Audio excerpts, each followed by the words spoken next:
Class 2 এই ভিডিওতে আমি মহাপ্রভু শ্রী চৈতন্যের গল্পটি নিয়ে আলোচনা করব। এই গল্পটি লিখেছে নিহার রঞ্জন দাস। এই গল্প থেকে আমরা জানতে পারবো শ্রী মহাপ্রভু চৈতন্যের জন্ম এবং তার কর্মজীবন সম্পর্কে। মূলত বলা হয় পাপীকে নিধন করতে এবং পুণ্যবান মানুষকে উদ্ধার করবার জন্য আমাদের ভারতে কিন্তু যুগ যুগ ধরে অনেক মহাপুরুষরাই কিন্তু বিভিন্ন সময়ে কিন্তু জন্মগ্রহণ করেছিলেন। তো ঠিক অনেকজনের মধ্যে মহাপ্রভু শ্রী চৈতন্য কিন্তু তেমনই একজন মহাপুরুষ, যিনি কিনা মধ্যযুগের বাংলায় কিন্তু জন্মেছিলেন। তো সমাজে তিনি যখন জন্মেছিলেন সে সময় হিন্দু ধর্মের মধ্যে অনেক ছিল কুসংস্কার ছিল, সমাজে অনেক অন্যায় অবিচার ছিল এবং ধর্মের নামে যেন অধর্মই সে সময় কিন্তু প্রধান হয়ে দেখা দিয়েছিল। এই সময়টার মধ্যে ঠিক এই পরিস্থিতির মধ্যে কিন্তু মহাপ্রভু শ্রী চৈতন্যের জন্ম হয়েছিল নবদ্বীপে এবং তিনি এই সমস্ত কিছু থেকে সমাজকে মুক্তি দিতেই যেন ঈশ্বরের এক অবতার রূপে তিনি জন্মেছিলেন। এই মহাপ্রভুর বাল্য নাম নিমাই এবং আরেকটা নামও তার ছিলেন, সেটা হলো বিশ্বম্ভর। এই মহাপ্রভুকে কিন্তু আমরা গৌরাঙ্গ বলেও জানি, কারণ এই মহাপ্রভুর গৌর অর্থাৎ ফর্সা পরিষ্কার যে কান্তি অর্থাৎ রঙের জন্য তার দেহের রং এতটাই পরিষ্কার, তার জন্য তাকে কিন্তু গৌরাঙ্গ কিন্তু তার নাম ছিল। এই মহাপ্রভু তার পিতা যখন মারা গেলেন, তো তার পিণ্ডদান করবার জন্য তিনি গয়ায় গিয়েছিলেন। সেই গয়াতে গিয়ে কিন্তু এক অদ্ভুত কিন্তু ঈশ্বরের হয়তো কৃপায় বলা যেতে পারে যে এক কৃষ্ণেরই এক ভক্ত ঈশ্বরপুরী, সেই ঈশ্বরপুরীর সাথে তার সাক্ষাৎ হন এবং সেই ঈশ্বরপুরীর কাছ থেকে কিন্তু তিনি প্রথম কৃষ্ণ মন্ত্র শিখে এসেছিলেন এবং সেই কৃষ্ণ মন্ত্র কিন্তু তিনি এসে নবদ্বীপের পাড়াগাঁয়ে কিন্তু গিয়ে ঘুরে ঘুরে কিন্তু কীর্তন করে বেড়াতেন। এরপর তাকে কিন্তু এক সময় কি হলো, সবার মধ্যে কৃষ্ণ নাম ছড়িয়ে, ঠিক আছে, তিনি তাকে কিন্তু নবদ্বীপ ছেড়ে কিন্তু নবদ্বীপকে একেবারে যেন অন্ধকার করে দিয়ে তাকে কাটোয়ায় যেতে হয়েছিল। কার কাছে?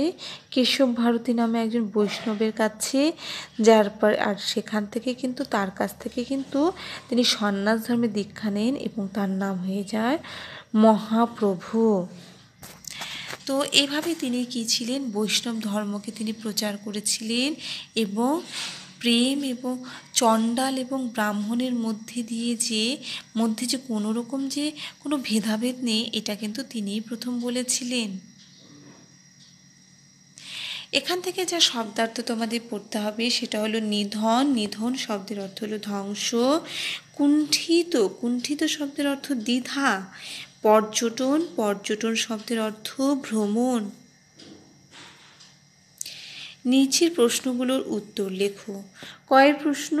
কখন শ্রী চৈতন্যের আবির্ভাব ঘটে? উত্তর, মধ্যযুগের সমাজে যখন কুসংস্কার, অনাচার, অবিচার এবং অধর্ম বেড়ে যায়, ঠিক সেই সময়ে শ্রী চৈতন্যের আবির্ভাব ঘটে। ক্ষয়ের প্রশ্ন, তিনি কার কাছে কৃষ্ণ মন্ত্র ও কার কাছে সন্ন্যাস দীক্ষা গ্রহণ করেন? উত্তর, তিনি ঈশ্বরপুরীর কাছে কৃষ্ণ মন্ত্র ও কেশব ভারতী নামক এক বৈষ্ণব সাধকের কাছে সন্ন্যাস দীক্ষা গ্রহণ করেন। গয়ের প্রশ্ন, কে মহাপ্রভু শ্রী চৈতন্য নামে পরিচিত?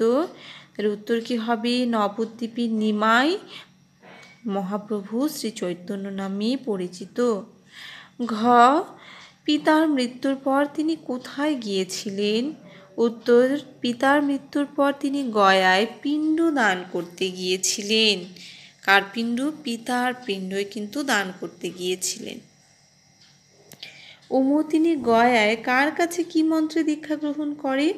উত্তর, তিনি গয়ায় ঈশ্বরপুরীর কাছে কৃষ্ণ মন্ত্রে দীক্ষা গ্রহণ করেন। চ, নিমাই কোথায় জন্মগ্রহণ করেন? উত্তর নিমাই নবদ্বীপে জন্মগ্রহণ করেন। ছ ঈশ্বরপুরী কে ছিলেন? উত্তর ঈশ্বরপুরী ছিলেন একজন কৃষ্ণ ভক্ত। বর্গীয় জয়ের প্রশ্ন, শ্রী চৈতন্য কার কাছে সন্ন্যাস ধর্মে দীক্ষিত হন? উত্তর শ্রী চৈতন্য কেশব ভারতী নামক এক বৈষ্ণব সাধকের কাছে সন্ন্যাস ধর্মে দীক্ষিত হন। ঝয়ের প্রশ্ন, তিনি কখন হতে মহাপ্রভুরূপে পরিচিত হন? উত্তর তিনি সন্ন্যাস ধর্ম গ্রহণ করার পর থেকেই মহাপ্রভুরূপে পরিচিত হন। এখান থেকে কয়েকটা বিপরীত শব্দ পড়বে। সেটা হলো প্রথমটা আছে অনাচার, অনাচারের বিপরীত আচার। পণ্ডিত, পণ্ডিত শব্দটির বিপরীত অর্থ হলো মূর্খ। আধার, আধার অর্থাৎ অন্ধকার, তাই তার বিপরীত হবে আলো। আর ধর্ম শব্দটির বিপরীত শব্দ হবে অধর্ম।